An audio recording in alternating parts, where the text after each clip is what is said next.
নমস্কার বন্ধুরা, নাই উড়ান চ্যানেলে সবাইকে স্বাগত। আজকের এই ভিডিওতে আমরা ক্লাস 7-এর মডেল অ্যাক্টিভিটি টাস্ক সলভ করব ইংলিশ সাবজেক্টের। তাহলে চলো সবার প্রথমে শুরু করা যাক। যে read the following passage and answer the question that follow. Activity 1-এ আমাকে বলছে যে এই প্যাসেজটা পড়তে হবে আর এর হিসাবে আমাদের প্রশ্নের উত্তরগুলো দিতে হবে। প্যাসেজটা কি বলছে যে in 1869 Bose joined Hare School and 6 years later he was admitted to St. Xavier's School in Calcutta। 1869 সালে জেসি বোস, মানে আমাদের এখানে জেসি বোসের কথা বলা হয়েছে, উনি হেয়ার স্কুল নামে একটি স্কুল জয়েন করেছিলেন। আর 6 বছর পর, মানে 1869 থেকে 6 বছর পর, মানে কত হলো 1875 সালে উনি সেন্ট জেভিয়ার্স স্কুলে কলকাতার ভর্তি হয়েছিলেন। He passed the entrance examination and joined Saint Xavier's College of Calcutta. উনি ক্যালকাটা কলেজের ক্যালকাটার সেন্ট জেভিয়ার কলেজের এন্ট্রান্স এক্সামিনেশন পাস করেন আর ওই কলেজে উনি ভর্তি হন। It was here that he came in contact with Jesuit Father Eugene Lafont, who played a significant role in developing his interest in natural science। ওইখানে উনি কার সংস্পর্শে আসেন? জেসুইট ফাদার ইউজিন ল্যাফন্ট, যিনি ওনার জীবনে প্রাকৃতিক বিজ্ঞান ন্যাচারাল সায়েন্সে ইন্টারেস্ট জাগানোর জন্য খুব একটা গুরুত্বপূর্ণ ভূমিকা পালন করেন। Bose went to England and secured admission in Christ College, Cambridge to study natural science। ওই তারপর বোস উনি ইংল্যান্ডে যান, জেসি বোস, আর ক্রাইস্ট কলেজ ক্যামব্রিজের অ্যাডমিশন নেন ন্যাচারাল সায়েন্সটা পড়ার জন্য। In 1884 he received the natural science tripos from the university of Cambridge and a BSc degree from university of London. 1884 সালে উনি ন্যাচারাল সায়েন্সে ট্রাইপজ পান। এটা হলো একটা সম্মান জানানোর জন্য বা সংবর্ধনা জানানোর জন্য একটা পুরস্কার স্বরূপ ইউনিভার্সিটি অফ ক্যামব্রিজের থেকে দেওয়া হয়। সেটা পেয়েছিলেন উনি বিএসসি ডিগ্রি ওই করার জন্য, কিসের উপরে? ন্যাচারাল সায়েন্সে, ইউনিভার্সিটি অফ লন্ডন থেকে। আর তার সেই সময় ওনাকে ন্যাচারাল সায়েন্সে ট্রাইপোজের যে পুরস্কারটা দেওয়া হয়। এইবার চলো তাহলে প্রশ্নগুলো সলভ করি। Fill in the table with information from the passage থেকে ইনফরমেশন নিয়ে এই টেবিলটি ফুলফিল করতে বলেছে। এইখানে ডেট দেওয়া আছে, ডান সাইডে দেওয়া আছে যে কি ঘটেছিল। এইখানে ডেট দেওয়া আছে কি 1869 সাল। এইবার 1869 সালে কি ঘটেছিল? উনি হয়েছিলেন কি, J C Bose joined Hare school, উনি হেয়ার স্কুলে অ্যাডমিশন নেন। 1875 সালে কি হয়? উনি সেন্ট জেভিয়ার কলেজে অ্যাডমিশন নেন ক্যালকাটার। 1884 সালে কি হয়? উনি ন্যাচারাল সায়েন্সে ট্রাইপজ পান ইউনিভার্সিটি অফ ক্যামব্রিজ আর বিএসসি ডিগ্রি পান ইউনিভার্সিটি অফ লন্ডন থেকে। ঠিক আছে, এটা আমি তাহলে লিখে দেখাচ্ছি কীরকমভাবে হবে। এই দেখো, 1869 সালে বোস জয়েন্ড হেয়ার স্কুল। 1875 সালে Bose was admitted to Saint Xavier's school in Calcutta. 1884 Bose received the natural science tripos from university of Cambridge and a BSc degree from the university of London. ঠিক আছে, তাহলে পরের প্রশ্নটা দেখি।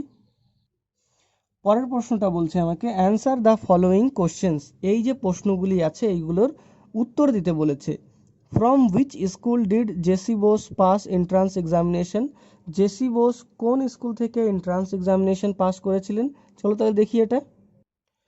JC Bose passed the entrance examination from the Saint Xavier College of Calcutta. পরের প্রশ্নটা কি বলছে? Who influenced Bose to study natural science. Natural science পড়ার জন্য বোসকে কে ইনফ্লুয়েন্স করেছিল সেটা দেখি। Jesuit Father Eugene Lafont influenced Bose to study natural science. ঠিক আছে, তার পরের প্রশ্ন হচ্ছে in which college of England did Bose take admission. ইংল্যান্ডের কোন কলেজে বোস অ্যাডমিশন নিয়েছিলেন? এটার উত্তর হবে Bose took admission in Christ College, Cambridge of England. ঠিক আছে, অ্যাক্টিভিটি 2 কি বলছে? ডু অ্যাজ ডিরেক্টেড, যেরকম বলা হয়েছে সেই রকমভাবে করতে হবে। প্রথমটা, দ্য চিতা ইজ দ্য ফাস্টেস্ট অ্যানিমেল। এইখানে বলেছে কি, এই সেন্টেন্সটাতে আমাদের পজিটিভ ডিগ্রি ইউজ করতে হবে, অ্যাডজেক্টিভ বা অ্যাডজেক্টিভ যেটাকে তোমরা বলো, ওর পজিটিভ ডিগ্রি ইউজ করতে হবে। তাহলে এটার উত্তর হবে no other animal is as fast as cheetah. ঠিক আছে, এইখানে আমি যেটা ছিল যে ফাস্ট, এটা হলো পজিটিভ ডিগ্রি। পরের প্রশ্নটি কি বলছে, 2 নম্বর, হু, না এটা না, very few queens were as powerful as Elizabeth first. এইখানে ইউজ সুপারলেটিভ ডিগ্রি, এইখানে আমার সুপারলেটিভ ডিগ্রি ইউজ করতে বলেছে এই সেন্টেন্সটিতে। তাহলে এটার উত্তর হবে Elizabeth first was one of the most powerful queen. ঠিক আছে, পরের প্রশ্নটি, no other girl of our school is so pretty as Tania, use comparative degree. এইখানে অ্যাডজেক্টিভের কম্পারেটিভ ডিগ্রি ইউজ করতে বলেছে। তাহলে ওটার উত্তর হবে Tania is prettier than other girl in our school. Activity 3 বলছে match column A with column B. এইখানে কলাম এতে দেখো এইটা দেওয়া রয়েছে ফিলাটেলিস্ট, মানে কি, যে স্ট্যাম্প কালেক্ট করে তাকে বলা হয় ফিলাটেলিস্ট। তার মানে এর উত্তর হবে ওয়ান হু কালেক্টস স্ট্যাম্পস। আমি এটা লিখেও দেব, কিন্তু আগে বলে দিচ্ছি। অ্যাথেইস্ট অর্থাৎ যে ভগবানে বিশ্বাস করে না, a person who does not believe in the existence of god. Sculpture মানে যে মূর্তি বানায়, an artist who makes sculptures. Apiary যেখানে মৌমাছির চাষ রাখা হয়। এ প্লেস ওয়ার বিজ আর কেপ্ট। পেসিমিস্ট অর্থাৎ যে খুব নেগেটিভ ভাবে বা নিরাশাবাদী। One who has the negative outlook in life. Inevitable মানে যেটা অবশ্যই হবেই হবে, সার্টেন টু হ্যাপেন। এই যে সেটা আমি করে দিয়েছি, এটা যার যার সামনে তার তার উত্তর লেখা। ফিলাটেলিস্ট অর্থাৎ one who collects stamps. Atheist a person who does not believe in existence of god. Sculptor an artist who makes sculptures. Apiary a place where bees are kept. Pessimist one who has the negative outlook in life. Inevitable certain to happen. এবার last প্রশ্নটা দেখি। Activity 4, suppose your cousin has never been to your village. Write a letter in about 70 words to him or her, ছেলে বা মেয়ে হতে পারে, describing your village and inviting him her to visit your village. চলো তাহলে এটা লিখি। সবার প্রথমে আমার এখানে লিখতে হবে ঠিকানা যেখানে আমার চিঠিটা যাবে। আমি লিখছি 54 কলকাতা রবীন্দ্র সরণি,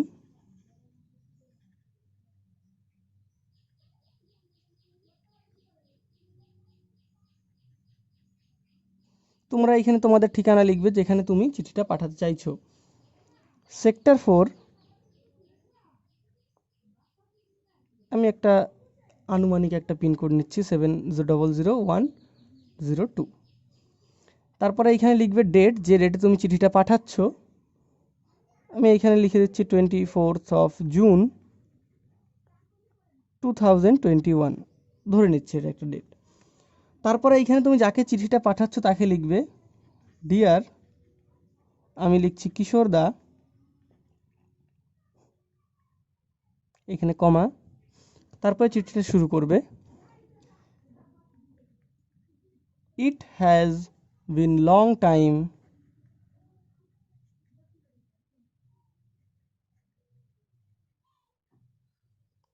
সিন্স উই মেট, যে আমাদের দেখা হয়েছে।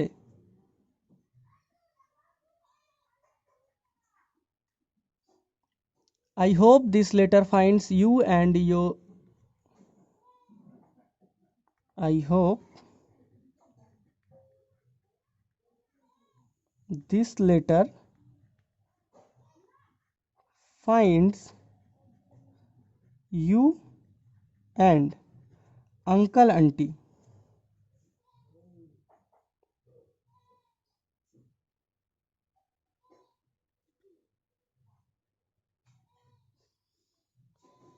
in good spirits. In good spirits. We all are fine here. মানে আমরা সবাই এখানে ভালো আছি. We all are fine here. I came to know that your school is. I came to know that your school is going to be closed for summer vacation.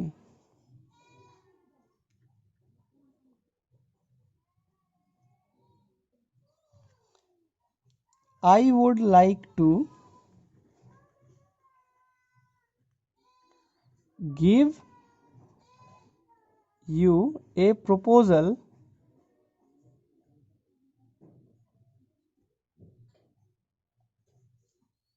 for visiting my village.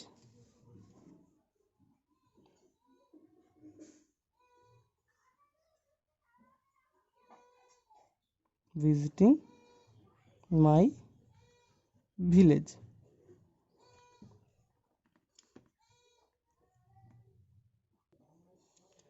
After a long confinement,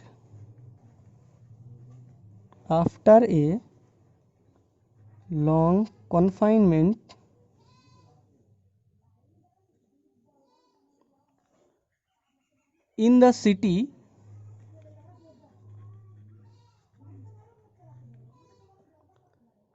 you will feel happy in countryside.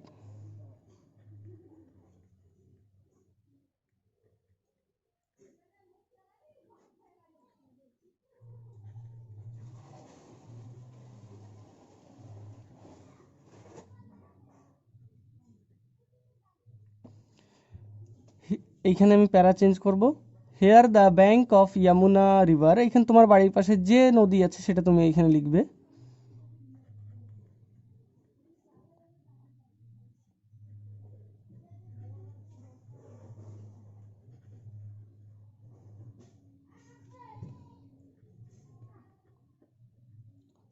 And প্যাডিল্যান্ড মানে ধানের জমি.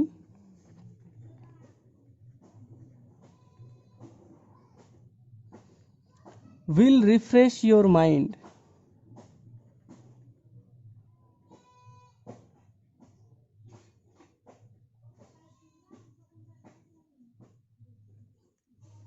And restore your energy.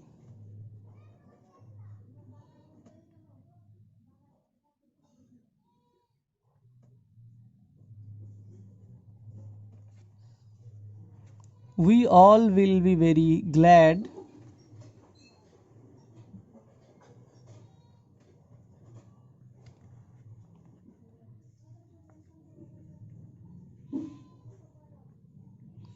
to have you with us.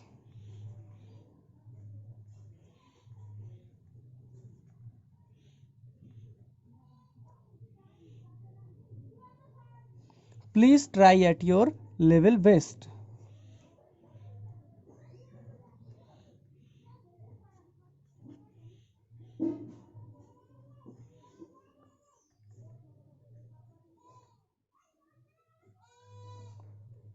Best to come.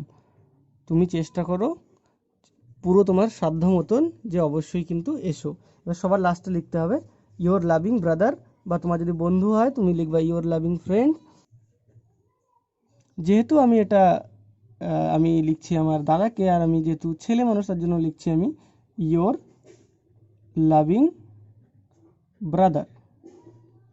তুমি যদি মেয়ে হও তুমি লিখবে your loving sister, আর এইখানে তোমার নাম. তাহলে ভিডিওটা আজকে এখানেই শেষ করছি. ধন্যবাদ. ভিডিওটি যদি ভালো লেগে থাকে তাহলে কিন্তু অবশ্যই লাইক করো, আর এরকম আরও এডুকেশনাল ভিডিও নোটিফিকেশান আপলোড করার সঙ্গে সঙ্গে পাওয়ার জন্য চ্যানেলটি সাবস্ক্রাইব করে পাশের বেল আইকনটি প্রেস করো.